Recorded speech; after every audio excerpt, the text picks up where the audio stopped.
போன்ற கண்ணித்தேன் அவள் பேர் சொல்லி தித்தித்தேன் அது ஏன் என்று யோசித்தேன் அட நான் எங்கு சுவாசித்தேன் காதோடு மௌனங்கள் இசைவார்க்கின்ற நேரங்கள் பசி நீர் தூக்கமில்லாமல் உயிர் வாழ்கின்ற மாயங்கள் அலைக்கடலாய்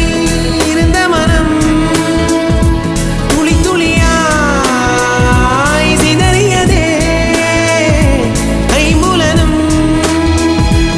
என் மனமும் எனக்கெதிராய் செயல்படுதே விழி காண முடியாத மாற்றம் அதை மூடி மறைக்கின்ற தோற்றம் ஒரு மௌன